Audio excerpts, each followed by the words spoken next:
Wait, what do you mean it happened 2 weeks ago? I asked Uncle Benjamin, my heart suddenly racing as his words echoed in my mind. He looked at me with genuine confusion, his weathered face creasing into a frown. Natalie, sweetheart, Gabriella's wedding was beautiful. The ceremony at St. Andrew's was lovely, and the reception afterward was quite the celebration. I thought you were just running late when I didn't see you there. The coffee mug slipped from my hands, shattering against the kitchen floor of my Denver home. Coffee splattered across the white tiles like drops of my shattered trust. I stood frozen, staring at the mess, while Uncle Benjamin's words replayed in my mind. My sister Gabriella had gotten married 2 weeks ago, and I hadn't even known about it. But she told me the wedding was next week, I whispered, my voice barely audible. She called me 3 days ago to confirm I was coming. She even asked if I could bring my famous chocolate cake. Uncle Benjamin's expression shifted from confusion to concern. Oh dear, Natalie. I think there's been some kind of misunderstanding. The wedding definitely happened. Your parents were there. Your cousin Victoria flew in from Portland. Even your Aunt Helen made the trip despite her hip surgery. My name is Natalie Rose, and I'm 36 years old. I work as a freelance event planner in Denver, Colorado, and I've built a successful business organizing weddings, corporate retreats, and special celebrations. For the past 15 years, I've prided myself on never missing an important family event. I'm the one who remembers birthdays, sends graduation cards, and shows up with homemade dishes for every gathering. Being excluded from my own sister's wedding felt like a knife twisting in my chest. Did anyone mention why I wasn't there? I asked, already dreading the answer. Uncle Benjamin looked uncomfortable, shifting his weight from one foot to the other. Well, your sister said you were too busy with work to attend. She seemed quite upset about it, actually. Said something about how you'd become distant lately and couldn't make time for family anymore. The lie hit me like a physical blow. I had rearranged my entire schedule for what I thought was her upcoming wedding. I had turned down 3 lucrative clients and canceled a weekend trip to Aspen just to be available. The chocolate cake I'd planned to make was already written on my shopping list, ingredients carefully noted in my phone. I had even bought a new dress, a beautiful navy blue number that still hung in my closet with the tags attached. That's not true, I said firmly, my shock beginning to transform into something sharper. That's not true at all. Uncle Benjamin must have seen something dangerous flicker in my eyes because he quickly reached for my hands. Natalie, I'm sure there's an explanation. Maybe there was some confusion with the dates or the invitations got mixed up in the mail. But I knew better. Gabriella and I had been talking about this wedding for 8 months. We had discussed every detail, from the flowers to the music to the seating arrangements. She had asked for my professional advice on vendors, and I had spent hours researching photographers and caterers for her. This wasn't a mix-up or miscommunication. This was deliberate. My sister Gabriella is 2 years younger than me, but she's always been the golden child in our family. Where I'm practical and hardworking, she's charming and spontaneous. Where I build my success through careful planning and dedication, she seems to float through life having opportunities fall into her lap. Our parents have always adored her carefree spirit, often overlooking her tendency to be thoughtless or cruel when it suited her purposes. Growing up, I was the responsible older sister who helped with homework, drove her to soccer practice, and covered for her when she broke curfew. I watched her get away with behavior that would have landed me in serious trouble. When she dropped out of college to pursue modeling, our parents called it brave and artistic. When I chose a stable career in event planning, they worried I was being too cautious and missing out on life's adventures. Over the years, I had noticed a pattern in Gabriella's behavior. She would call me when she needed something, advice, money, connections, or simply someone to listen to her problems. But when it came time for my achievements or milestones, she was mysteriously busy or distracted. When I bought my first house, she showed up to the housewarming party an hour late and spent most of the evening talking about her latest boyfriend. When I won a prestigious industry award last year, she congratulated me with a text message that felt more obligatory than genuine. Uncle Benjamin, I said slowly, what exactly did my family say about my absence? I need to know the truth. He sighed heavily and sat down at my kitchen table. Your mother mentioned that you'd been too focused on work lately to maintain family relationships. Your father said something about how success had changed you, made you think you were too important for family gatherings. And Gabriella, well, she seemed genuinely hurt. She kept saying she wished her sister cared enough to be there on the most important day of her life. Each word felt like another betrayal. They had crafted a narrative that painted me as the selfish, career-obsessed sister who had abandoned her family. Meanwhile, I had been sitting in my home office, carefully planning my schedule around a wedding that had already happened, believing I was the loving sister who would never miss such an important moment. Did anyone think to call me? I asked, though I already knew the answer. I'm sorry, dear. I assumed you already knew and had chosen not to come. After Uncle Benjamin left, I sat alone in my kitchen, staring at the coffee stains on the floor and trying to process the magnitude of what had happened. The silence in my house felt heavy and oppressive, broken only by the ticking of the antique clock on my mantel. I pulled out my phone and scrolled through my recent conversations with Gabriella, reading her messages with new eyes. 3 days ago, she had texted, "Can't wait for next week. Are you still planning to make your chocolate cake? Trevor is so excited to meet you properly." Trevor was her fiancé of 6 months, a marketing executive I had met briefly at a family barbecue. He seemed nice enough, though I had noticed he had a tendency to interrupt conversations and dominate discussions about his work at Kristen Global, a mid-sized advertising agency in downtown Denver. Now I realized the cruel irony of her message. She was asking about a cake for a wedding that had already happened, probably laughing with Trevor about how gullible her sister was. The thought of them sharing private jokes about my ignorance made my stomach turn. I called my mother, hoping against hope that Uncle Benjamin had somehow gotten the dates wrong. "Oh, Natalie," my mother said when I asked about the wedding. Her voice carried that particular tone she used when she was disappointed in me. "I was hoping you might call to apologize. Gabriella was heartbroken that you didn't show up. She kept looking toward the door during the ceremony, thinking you might still arrive." "Mom, I thought the wedding was next week. Gabriella specifically told me." "Honey, the invitations went out 2 months ago. You RSVP'd that you would attend. When you didn't show up and didn't call, we all assumed you had decided work was more important than your sister's happiness." I felt the blood drain from my face. I never received an invitation, and I definitely never RSVP'd. There was a long pause on the other end of the line. "That's impossible, Natalie. I helped Gabriella address the envelopes myself. Your invitation was definitely sent." But as I hung up the phone, I realized what had happened. Gabriella had deliberately excluded me from her wedding while maintaining the illusion that I was invited. She had let our entire family believe I had chosen not to attend, destroying my reputation as the reliable, caring sister while positioning herself as the victim of my supposed selfishness. I walked to my home office and opened the drawer where I keep important documents. There, tucked behind some old tax returns, I found something that made my blood run cold. A white envelope with my name written in Gabriella's distinctive handwriting. Inside was her wedding invitation, dated for the correct day 2 weeks ago. She had sent it to me after the wedding had already taken place, probably planning to use it as evidence that she had tried to include me. The cruelty of her deception took my breath away. This wasn't just about excluding me from one event. This was about systematically destroying my relationships with our family, while making me look like the villain in my own story. For 3 days after discovering the truth about Gabriella's wedding, I barely left my house. I called in sick to work and spent my time trying to understand how my own sister could orchestrate such an elaborate betrayal. The worst part wasn't just being excluded from the wedding. It was realizing that my entire family now viewed me as selfish and unreliable based on Gabriella's lies.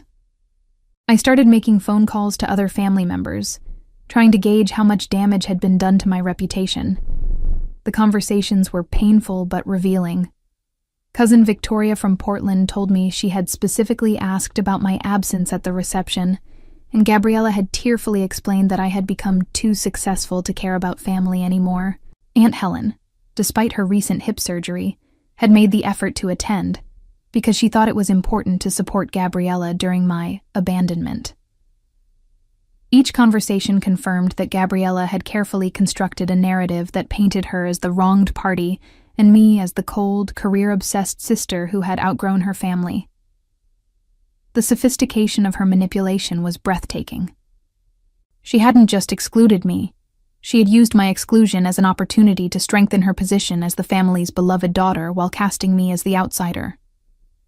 On Thursday evening, my phone rang. Gabriella's name appeared on the screen, and for a moment, I considered not answering. But curiosity got the better of me. I wanted to hear how she would handle this conversation, knowing what I now knew. "Natalie," she said, her voice bright and cheerful. "I've been meaning to call you. How are you doing?" The casual tone of her voice made my hands shake with anger. "I'm doing well, Gabriella. How was your honeymoon?" "Oh, it was magical. Trevor and I went to Cabo, and the weather was perfect. I have so many pictures to show you. But listen, I wanted to talk to you about something important." I gripped the phone tighter. "What's that?" "Well, Trevor and I were talking, and we realized we never really had the honeymoon we wanted. Cabo was nice, but it was so crowded and touristy. We were wondering, would you be willing to let us use your mountain lodge for a long weekend? We know how private and beautiful it is up there, and it would mean the world to us to have some quiet time together as newlyweds." My mountain lodge. The property I had worked for 5 years to purchase. A beautiful cabin nestled in the Rocky Mountains about 2 hours outside Denver. It was my sanctuary, the place where I went to recharge and find peace. The fact that Gabriella was asking to use it now, after what she had done, showed a level of audacity that left me speechless. "You want to use my lodge?" I asked carefully. "Yes. We were thinking maybe next month. We could even help with maintenance or cleaning while we're there. Trevor is really handy with repairs, and I know you mentioned the deck railing needed some attention. It would be like a working vacation for us and a favor for you." The request was so brazen that I almost laughed. She had systematically destroyed my family relationships and was now asking me for favors as if nothing had happened. It was clear she believed her manipulation had been successful, and that I remained oblivious to her betrayal. "That's an interesting idea," I said slowly. "Let me think about it and get back to you." "Oh, thank you. I knew you'd understand. You're such a good sister, Natalie. I love you so much." The words felt like acid in my ears. After we hung up, I sat in my living room, staring out at the Denver skyline and thinking about Gabriella's request. A plan began forming in my mind, a plan that would give me the opportunity to show my family exactly who my sister really was. The next morning, I drove to my mountain lodge to begin preparations for what I was already thinking of as my masterpiece of revenge. The property sat on 15 acres of pristine wilderness, with a main cabin, a guest house, and a stunning view of the Continental Divide. As I walked through the rooms, I began to envision exactly how I would expose Gabriella's true nature to the world. But first, I needed to make some important phone calls. The previous month, I had attended a networking event for event planners in Denver, where I had met Yvaleen Torres, a television producer who specialized in reality programming. She had mentioned that her company, Gravelock Technologies, was always looking for authentic, unscripted content that captured real human drama. At the time, I had filed away her business card without much thought. Now, it felt like destiny. "Jacqueline, this is Natalie Rose. We met at the event planning conference last month," I said when she answered her phone. "Of course, the event planner with the mountain property. How are you doing?" "I'm well, thank you. I'm calling because I have what might be an interesting opportunity for your production company. I'm dealing with some family drama that could make for compelling television, and I have the perfect location to film it." Jacqueline's interest was immediately piqued. "Tell me more." I explained the situation with Gabriella's wedding deception and her current request to use my lodge.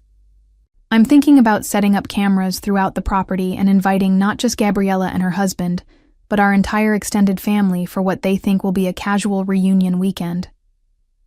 They don't know I'm aware of what happened at the wedding, so they'll probably continue their narrative about how I've become too selfish and career-focused for family." "That's brilliant," Jacqueline said. "The authentic family dynamics, the beautiful location, the built-in conflict, this could be exactly what we're looking for. Would you be interested in a partnership where you get a producer credit and a significant portion of the profits?" The offer was better than I had hoped. Not only would I get my revenge, but I would also be launching a new career in television production. "I'm very interested. What would be the timeline?" "We could have a minimal crew in place within 2 weeks. Hidden cameras, discreet audio equipment, the works. The family wouldn't know they were being filmed until the big reveal. Are you prepared for the fallout when this airs?" I thought about Uncle Benjamin's confused face when he told me about attending a wedding I didn't know had happened. I thought about my mother's disappointed tone when she explained how heartbroken Gabriella had been by my absence. I thought about every family member who now believed I had chosen work over family because of my sister's lies. "I'm prepared," I said firmly. Over the next week, I worked with Jacqueline and her team to plan every detail of what we were calling Family Reunion, Mountain Lodge. The premise was simple. I would invite my extended family for a weekend at my lodge under the guise of celebrating Gabriella and Trevor's marriage and giving them the honeymoon they deserved. The family would think they were attending a private celebration, but in reality, they would be participating in a reality show that would expose the truth about Gabriella's deception. The cameras would capture everything. The family's continued narrative about my supposed selfishness, Gabriella's manipulation tactics, and most importantly, the moment when I revealed the truth about her wedding deception. The show would culminate in my announcement that I had secretly married Jacqueline's business partner, producer David Kim, 2 weeks earlier, the same weekend as Gabriella's wedding. The irony was perfect. While my family was attending Gabriella's wedding and discussing my absence, I was actually getting married in a small ceremony in Los Angeles. The marriage to David had happened quickly, but it wasn't impulsive. We had been dating for 8 months after meeting through Jacqueline at a film industry event in Los Angeles. David was kind, intelligent, and most importantly, he understood my ambition and drive. When he proposed during a quiet dinner at his home in Malibu, I said yes immediately. We had originally planned to have a larger ceremony later in the year, but when I learned about Gabriella's wedding date, we decided to have an intimate ceremony the same weekend. It felt like fate. While my family was celebrating Gabriella's marriage and discussing my absence, I was actually starting my own new chapter in life. David was fully supportive of my plan to expose Gabriella through the reality show. As an experienced producer, he understood the power of authentic storytelling and the importance of truth in family relationships. He also brought valuable technical expertise to our project, ensuring that we would capture every moment in high quality. "The key," David explained as we reviewed the camera placement at the lodge, "is to let them reveal themselves naturally. We're not manipulating the situation. We're just documenting their authentic behavior." I called Gabriella 2 weeks after our initial conversation about the lodge. "I've been thinking about your request," I told her, "and I'd love to have you and Trevor use the lodge. In fact, why don't we make it a whole family celebration? I feel terrible about missing your wedding, and I'd like to do something special to make up for it." Gabriella's excitement was immediate and genuine. "Oh, Natalie, that would be amazing. But are you sure? I know how much your privacy means to you." "I'm sure. Let's invite everyone. Mom, Dad, Uncle Benjamin, Cousin Victoria, even Aunt Helen if she's feeling up to the trip. We can make it a proper celebration of your marriage." "That sounds perfect. Trevor will be so excited. When were you thinking?" "How about the first weekend in October? The fall colors should be gorgeous, and the weather will still be nice enough for outdoor activities." As I made the invitation calls to family members, I was struck by how eager everyone was to attend. Uncle Benjamin was thrilled about the opportunity to see the lodge again. My parents were pleased that I was finally making an effort to repair relationships with the family. Cousin Victoria was excited about a mountain getaway. Even Aunt Helen, despite her mobility challenges, insisted she wouldn't miss it. The enthusiasm in their voices made my heart ache a little. These people loved me, but they had been manipulated into believing I didn't love them back. Gabriella's deception had poisoned their perception of me, and this weekend would be my opportunity to show them the truth. Jacqueline's production team worked discreetly to install cameras throughout the lodge. Tiny lenses were hidden in smoke detectors, picture frames, and decorative objects. Audio equipment was concealed in furniture and light fixtures. The guest house was converted into a production control room, where the crew could monitor all the feeds without being detected. "We'll have complete coverage of every room except the bathrooms," Jacqueline explained during our final planning meeting. "The family will never know they're being filmed until you're ready for the big reveal." The plan was elegant in its simplicity. I would let the weekend unfold naturally, allowing Gabriella and the family to continue their narrative about my selfishness and career obsession.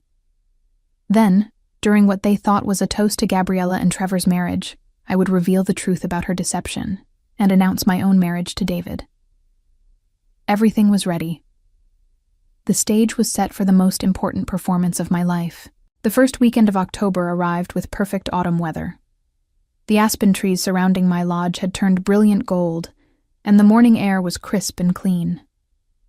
I stood on the deck, watching as cars began pulling up the gravel driveway, and felt a mixture of anticipation and nervousness about what was to come. Gabriella and Trevor arrived first, their faces glowing with excitement as they stepped out of their car. Gabriella ran up the steps to hug me, and for a moment, I was struck by how genuinely happy she seemed. It made what was about to happen even more complex emotionally. "Natalie, this is incredible. The lodge looks even more beautiful than I remembered," she said, spinning around to take in the view. Trevor was equally enthusiastic.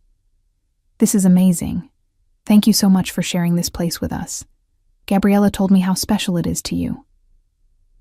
Over the next hour, the rest of the family arrived. My parents hugged me warmly, though I detected a slight reserve in their manner, a reminder that they still believed I had missed Gabriella's wedding out of selfishness. Uncle Benjamin was his usual jovial self, immediately settling into a chair on the deck with a beer. Cousin Victoria brought her camera and started taking pictures of everything.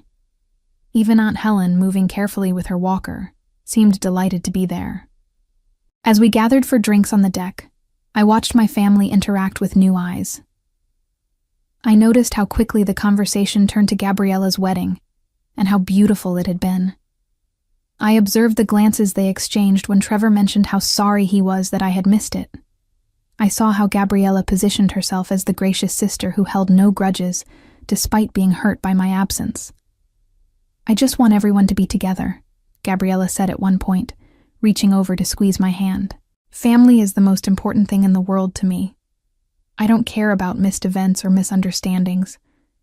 I just want my sister back." The performance was masterful, and I could see how effectively it reinforced their existing beliefs about our relationship dynamic. That evening, as we gathered in the main room for dinner, I suggested we share a toast to celebrate Gabriella and Trevor's marriage. Everyone eagerly raised their glasses, and I could see the genuine love and joy on their faces as they looked at the happy couple. "Before we toast," I said, standing at the head of the dining table, "I have something important to share with all of you."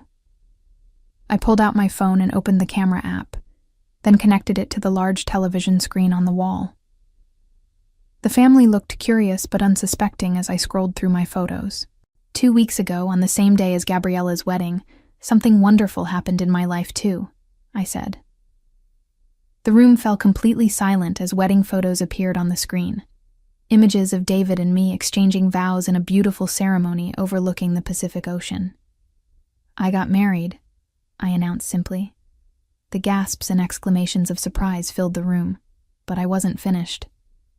"And since we're all being so honest about family events and invitations, I thought you might be interested to know that this weekend is actually being filmed for a reality television show."